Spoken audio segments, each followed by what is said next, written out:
Well, like we've seen all too often this summer so far, we're talking about heat predominantly focused across southern parts of the British Isles. We are talking about temperatures maybe approaching 30 Celsius tomorrow afternoon, high 20s this afternoon. But we do have a marked boundary separating the warmth and the cool across the UK. To the north, it's going to be wet and it's going to be much fresher. To the south, in the sunshine, we could be talking about temperatures into the mid 20s as far north as say Carlisle, for example. But further south, we are going to be talking about temperatures widely between 27 and 29 Celsius.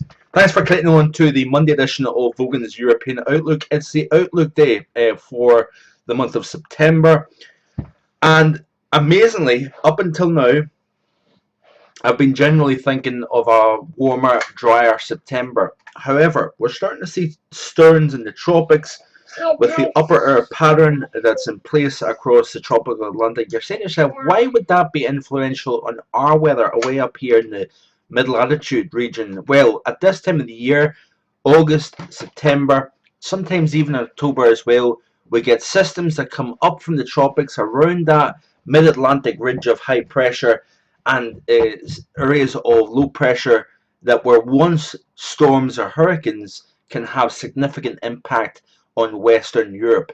And I do think that there is going to be some influence on the tropics as we go into the autumn months. And of course, this is going to be autumn's first month. So incredible to think we've already scooted through summer and we're now talking about autumn 2016. So let's have a look at the GFS, the 5-day means 500 millibar height anomaly. So the upcoming 5 days shows a very strong ridge of high pressure centered generally over West Germany and into the Low Countries. We're going to be talking about temperatures on mainland Europe here over the next couple of days, well into the low 30s. Like I said, we're going to be knocking on the door of 30 Celsius somewhere in East Anglia or around the Greater London area, maybe Kent as well. But unfortunately, we've got low pressure to the northwest, and the frontal system separating that low from the high to the southeast is cut right across the central swathe of the UK. And where that front lies, we're going to see persistent and quite often heavy rainfall, temperatures subdued under that cloud and that rain. That frontal system will edge slightly further north as we push through the next 24 hours, allowing some of that heat and humidity from the south that's getting wafted up from the near continent. Yippee! Okay. That is going to kind of get lifted slightly further north, but unfortunately it looks as if the really warm conditions and the sunshine is going to stay predominantly to the south of Scotland here. So as we press into the 6 to 10 day, you notice here that that ridge of high pressure gets weakened and forced well into Eastern Europe.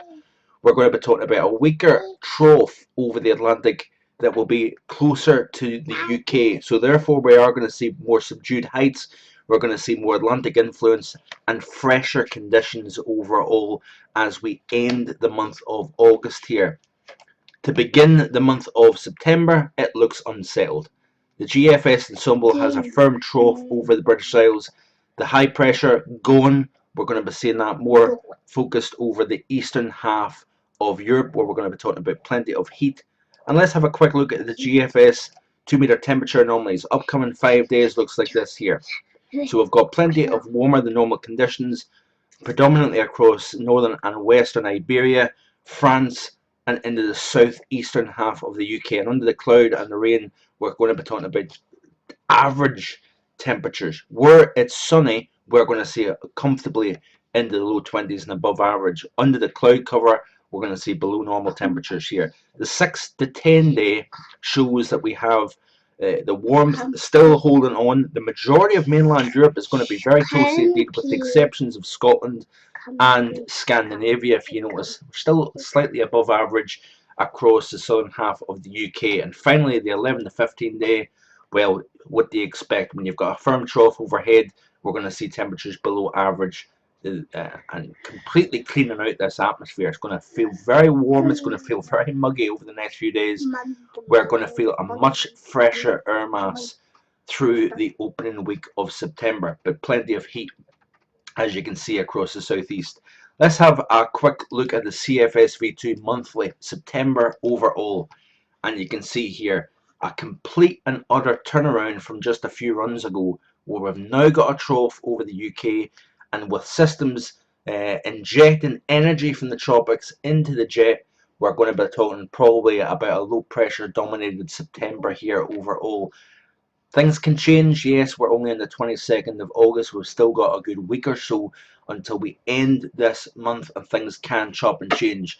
But I do think, given the ramp up of activity in the tropics, the overall pattern in both the low latitudes and the high latitudes all coincide with more of a low pressure dominated weather pattern. We still could see surges of heat coming into the southeast, but I think over across Scotland and Northern Ireland, it's going to be harder to come by, I think. Looking at the precipitation, and this generally speaks for itself, doesn't it? Look at how wet compared to normal this is, showing drier across central and eastern parts of the Mediterranean, or should I say South Central Europe and Southeastern Europe. Well drier than normal, but very, very wet across western and northern parts. And temperature wise, it is looking like this here. We're going to be talking about generally average temperatures here across the west, warmer than normal across the east. Interesting, we've got cooler than normal conditions across the southern Black Sea, which is quite interesting. So that's it for today.